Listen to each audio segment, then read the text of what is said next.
What if that nagging feeling in the back of your neck was real? What if those hands reaching out from the dark that you believed were there? What if the monster in the basement really existed? And what if there was really something under the bed? Would you have the courage to face your fears? Hello, brave souls. Today's story is called The Last Signal. Chapter 1, Day 0. Marcus adjusted his headset and glanced at the clock on the KZOM 98.5 studio wall. 6:47 a.m.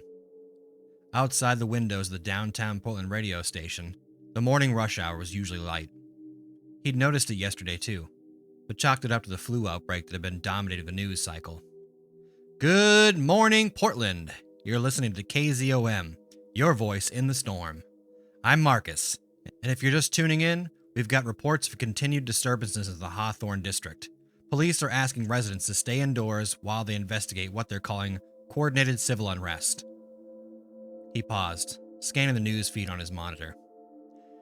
The official reports were sanitized, but the social media posts his producer Jake had been showing him painted a different picture entirely. Videos of people attacking others with their bare hands and teeth. Grainy footage of what looked like corpses standing up and walking. We'll continue monitoring the situation and... Marcus stopped mid-sentence as Jake burst through the studio door, his face pale and eyes wide. Marcus, we need to talk. Now. Jake's voice was barely above a whisper, but the panic was unmistakable. I'm on the air, man. What's... The building's being evacuated. There's something happening in the lobby. Through the studio's soundproof glass, Marcus could see other staff members grabbing personal items and heading for the exits. The overnight security guard, Bill, was nowhere to be seen. Marcus made a quick decision. Folks, we're going to take a short break here at KZOM. Stay tuned for more updates on the developing situation. He hit the switch to automated programming and pulled off his headset. What's going on, Jake? I don't know, but Sarah from accounting called from downstairs. She said Bill was... God, this sounds insane. She said he was attacking people and biting them. And then those people got up and they started doing the same thing. Marcus felt the chill run down his spine. Dude, that's impossible. That's what I thought, until I saw the elevator doors open. They both froze as the building's fire alarm began blaring. We need to get to the roof, Jake said. But as they gathered their things, Marcus caught sight of the street below through the window. What he saw made his blood run cold. The light morning traffic had turned into chaos. Cars sat abandoned in the middle of the intersections. People were running in all directions, some chasing others with inhuman determination. And everywhere, there were bodies lying still on the pavement, until they weren't still anymore. Jake, Marcus said quietly, I don't think the roof is going to help us. Chapter 2, The First Broadcast. 3 hours later, Marcus found himself alone in the radio station. Jake had left with the other evacuees, but something had compelled Marcus to stay. Maybe it was his journalism training, or maybe it was the desperate calls flooding through the police station's phone lines. People begging for information, for help, for someone to tell them what was happening. He'd managed to restore the live broadcast and had been fielding calls and sharing information as it came in. The official channels had gone dark one by one. First the local news stations, then the emergency services frequencies. Even the internet was becoming spotty. The phone rang again. Marcus answered it live on air. KZOM, you're on with Marcus. Thank God, someone's still there. The voice was female, middle-aged and terrified. My name is Linda. I'm trapped in my apartment on Southeast Division. These things are in the hallway. They're not alive, but they're moving. They're trying to get in. Linda, are you safe right now? Is your door locked? Yes, but I can hear them scratching at it. And there are more coming. I can see them from my window. They're everywhere. What are they? Marcus had been asking himself the same question all morning. The reports were similar. People who appeared to be dead were attacking the living, and those who were attacked soon joined their ranks. Linda, I want you to say exactly where you are. Don't make any noise. Help is coming. How do you know? The police aren't answering. The hospitals... Her voice was cut off by a scream, followed by splintering wood. The line went dead. Marcus stared at the phone, his hands shaking. He'd lost count of how many calls had ended the same way. He took a deep breath and addressed his dwindling audience. This is KZOM 98.5, and I'm Marcus. For those of you just tuning in, we're experiencing what appears to be a citywide emergency. Reports are coming in of aggressive individuals attacking civilians throughout the Portland metro area. We're advising everyone to stay indoors, lock your doors, and avoid contact with anyone displaying violent or erratic behavior. He paused, struggling with how to phrase what he really was thinking. I know this sounds unbelievable, but based on the reports we're receiving, these individuals appear to be, well, they appear to be people who had died and somehow returned. I know what that sounds like, but I'm just reporting what I'm seeing and hearing. Marcus glanced at the emergency broadcast equipment in the corner of the studio. He'd been trained to use it during his first week at the station, but never thought he'd need to. Now seemed like the time. He evacuated the emergency alert system and began recording. This is an emergency broadcast from KZOM 98.5 in Portland, Oregon. The city is experiencing a major crisis involving aggressive individuals who appear to be spreading some form of contagion throughout physical contact. Citizens are advised to remain indoors, secure all entry points, and avoid contact with anyone displaying aggressive behavior. Do not attempt to help or approach these individuals. Repeat, stay indoors, lock your doors, and wait for further instructions. As he finished the recording and set it to loop, Marcus realized he had a choice to make. He could try to escape the city like everyone else, or he could stay and keep broadcasting. People needed the information. They needed the hope. He chose to stay. Chapter 3. Day 1. By evening of the first day, Marcus had transformed the radio studio into a makeshift command center. He'd moved supplies from the break room, set up a sleeping area in the corner, and most importantly, established contact with other survivors throughout the city. His audience had grown. People were finding KZOM on battery-powered radios, car stereos, and even emergency radios in their disaster kits. The station had become a lifeline, a voice of sanity in an increasingly insane world. This is Marcus on KZOM 98.5, your survivor frequency. The time is 8:30 p.m., and this is our Day 1 wrap-up. For new listeners, here's what we know. The outbreak began approximately 12 hours ago, and has spread throughout the Portland metro area. Based on reports from survivors, the infected individuals retain some motor functions, but display extreme aggression and appear to be spreading the condition through bites. Marcus had stopped using euphemisms. The reality was too stark for gentle language. We've established contact with survivor groups in several locations. The Burnside Bridge is blocked. Do not attempt to cross. The airport is overrun. Highway 84 eastbound appears to be clear for at least 10 miles, but we've lost contact with our spotters beyond that point. A soft knock on the studio door made Marcus freeze. He'd barricaded it hours ago with furniture from the break room. Hello? A voice called out. Is someone in there? Please, I need help. Marcus muted his microphone and listened carefully. The voice sounded normal, scared, but human, not like the guttural noises the infected made. Who are you? Marcus called back. My name is Sarah Kim. I work in the building, 3 floors down in the insurance office. I've been hiding in the supply closet all day. Marcus recognized the name. Sarah had waved to him in the elevator dozens of times. She seemed legitimate, but he'd heard stories of the infected learning to mimic human speech. Sarah, I need you to answer some questions, okay? What floor is the radio station on? 7th floor. You're Marcus, right? From the morning show? What's my producer's name? Jake something? Maybe Martinez? He's got the beard and always wears those vintage band t-shirts. It was her. Marcus began moving the barricade away from the door. When Sarah entered, she looked exhausted and terrified, but undeniably alive. She was carrying a backpack stuffed with supplies and had a small cut on her forehead. Thank God, she said, collapsing into a chair. I thought I was the only one left in the building. You might be, aside from me. How did you get up here? The stairwell. I was careful. There are, bodies on floors 3 and 5, but they weren't moving anymore. Marcus nodded and unmuted his microphone. Ladies and gentlemen, I'm pleased to announce that we have a new survivor here at the studio. Sarah Kim. Everyone, Sarah, you've been hiding for almost 12 hours. What did you see? Sarah leaned toward the microphone, her voice shaky but clear. It started around 10 this morning. We heard screaming from the lobby, and then the fire alarm went off.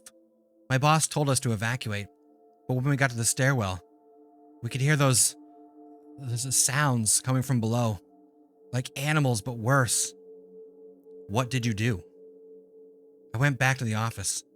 I watched from the window as the city just fell apart. People were running everywhere. Cars were crashing, and those things, they were just multiplying. Every person they caught seemed to join them. Marcus exchanged a look with Sarah. They both understood the implications. Folks, Marcus said in the microphone, based on what we're seeing and hearing, this appears to be some kind of infectious agent that spreads through direct contact, specifically bites. The good news is that not everyone who dies becomes infected. We've seen bodies that remain down. The bad news is that we don't know what determines the difference. Over the next hour, Marcus and Sarah took calls from survivors across the city. They heard from a group of 20 people holed up in a grocery store, a family trapped on the roof of their house, and a man who claimed to have found a way to kill the infected permanently.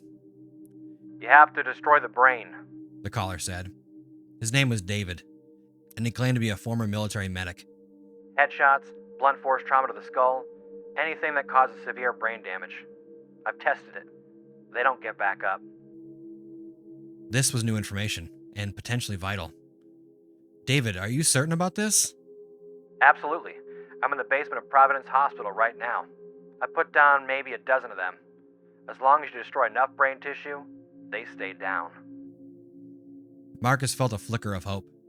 If the infected could be stopped permanently, maybe survival was possible. But that hope was short-lived. Chapter 4, Day 2. Marcus woke to the sound of scratching. He'd been sleeping in shifts with Sarah, one of them always monitoring the radio while the other rested. Now, in the dim light of early morning, he could hear something moving in the hallway outside. Sarah was at the microphone, conducting the early morning survivor check-in. She'd proven to be a natural broadcaster, with a calm voice that seemed to comfort their listeners. And if you're in the Southeast Division area, we've lost contact with the grocery store at 3 a.m. Approach that location with extreme caution. Marcus joined her at the broadcast desk and pointed toward the door. Sarah nodded, having heard the sounds too. The scratching was methodical, almost like someone or something was testing the barricade they'd built. Folks, Sarah continued smoothly, we're going to take a short break here at KZOM. Keep your radios tuned to 98.5 for updates. She switched to her pre-recorded loop of emergency information and turned to Marcus. How many do you think are out there? She whispered. I don't know. Could be one, could be a dozen. They'd been fortunate so far. The 7th floor seemed to be relatively clear, and the infected appeared to have difficulty with stairs, at least in large numbers. But their luck couldn't hold forever. The scratching stopped. Marcus and Sarah waited, barely breathing. Minutes passed in silence. Then they heard it. A voice in the hallway, muffled by the door and barricade. Please help me. It was Jake's voice. Marcus felt his heart leap. His producer and friend had made it back, but something in Sarah's expression made him pause. Jake? Marcus called out. Marcus! Thank God, man! I'm hurt. I need to get in there. What happened to you? Where have you been? I got separated from the evacuation group. I've been hiding. Please, I'm bleeding pretty bad, man.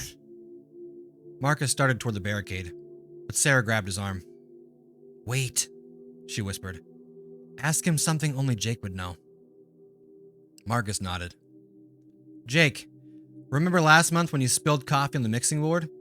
What song was playing when it happened? There was a long pause. I don't remember, man. I'm really hurt. Please just let me in. Sarah and Marcus exchanged looks. Jake would have remembered. He'd been mortified about the incident and had apologized for days.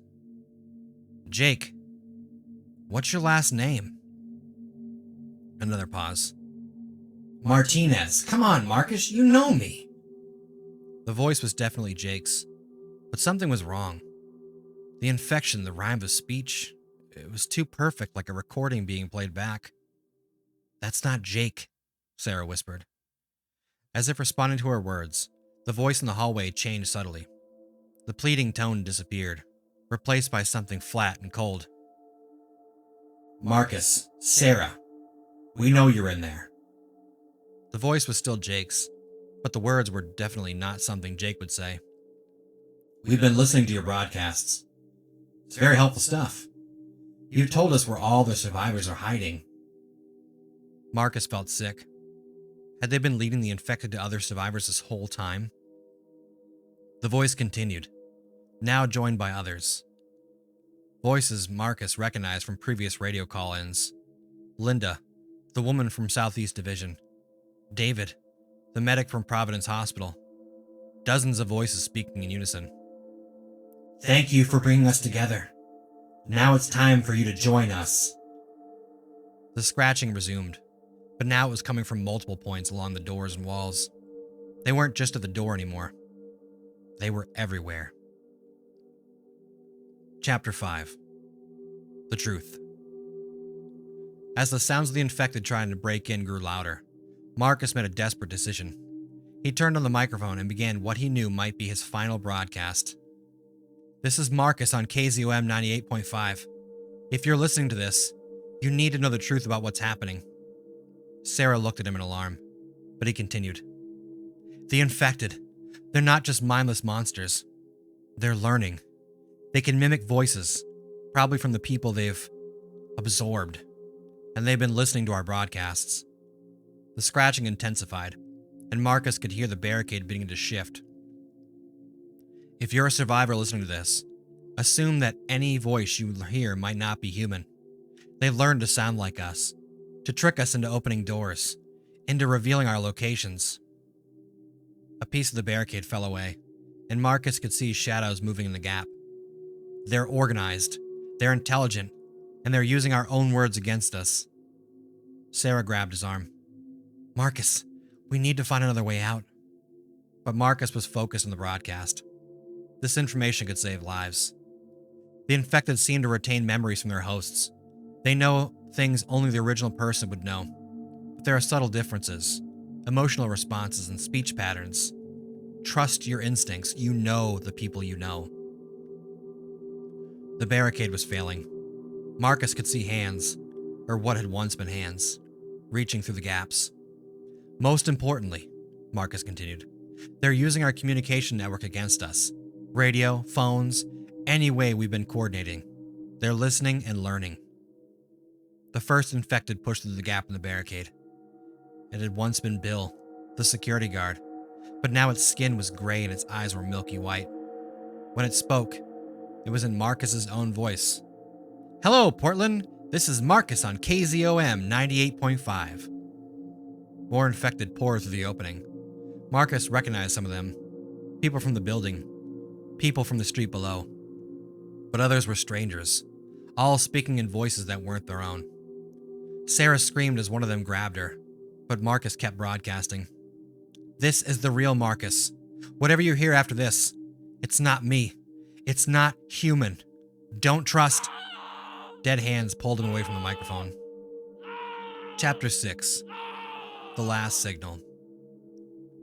The broadcast continued for several minutes in silence, with only the sounds of struggle audible over the air. Then, Marcus's voice returned to the airwaves. Calm, professional, exactly as it had been for the past 2 days. Sorry about that, folks. We had a small technical difficulty. This is Marcus on KZOM 98.5, your survivor frequency. But the words that followed were not words Marcus would have spoken. I have some wonderful news to share with you all. The crisis is over. The government has found a cure, and it's safe to come outside now. In hiding places across the city, Survivors pressed closer to their radios. Emergency shelters have been set up at the following locations: Pioneer Courthouse Square, Tom McCall Waterfront Park, and Laurelhurst Park. Medical personnel are standing by to help anyone who may be injured. The voice was perfect. Every inflection, every pause exactly as Marcus would have delivered it. For those of you who have been hiding, it's time to come out. Your families are looking for you. Your neighbors are looking for you. We're all looking for you. In a basement across town, an elderly couple looked at each other with hope for the first time in days. The National Guard has secured all major roads and intersections. It's completely safe to travel. Just follow the sound of the helicopters. They'll guide you to the nearest shelter. A family with 2 young children began packing their supplies. I know many of you have been afraid, and rightfully so. But I've seen the cure work with my own eyes. People who were infected are returning to normal. The nightmare is over. The broadcast continued for 20 minutes, giving detailed instructions on where to go, what to bring, and how to identify the rescue teams. It was comprehensive, believable, and delivered in Marcus's familiar, trustworthy voice. As the broadcast ended and returned to the emergency loop, the real horror began. Across Portland, doors opened. Families emerged from basements and attics. Survivors left their barricades and safe rooms, finally believing that help had arrived. They walked toward the locations Marcus's voice had described, following streets that had been empty for days. They called out to the helicopters that never came. They looked for the rescue teams that didn't exist. Instead, they found the infected waiting for them. The creatures had learned more than just speech. They had learned strategy, patience, and most importantly, they had learned to use humanity's greatest strength against them: the need to trust, to hope, and to believe in rescue. Epilogue. 7 days later. The radio waves across Portland were quiet now. KZOM 98.5 had gone silent, along with every other station in the city. The infected had no more use for broadcasts. There were no more survivors to call them. But in other cities, as the infection spread, new voices appeared on the airwaves. Helpful voices offering shelter, promising rescue, providing comfort to the terrified and alone. The voices sounded human. They sounded trustworthy. They sounded like salvation. And in the ruins of KZOM's 7th floor studio, among the scattered equipment and overturned furniture, a single red light continued to blink on the emergency broadcast system, waiting for the next time it would be needed, waiting for the next last signal. Well, I hope you guys enjoyed that story. I've done a couple stories with people on the radio or people in radio stations or TV stations being kind of like the last guys and trying to help. And I thought this one was kind of interesting because the guy originally thought it was like he really thought he was helping people, and come to find out it was the absolute downfall of that entire city. But I hope you guys enjoyed the story. Come back next time for some more zombie, scary, werewolves, vampire, whatever stories. And as always, remember to face your fears.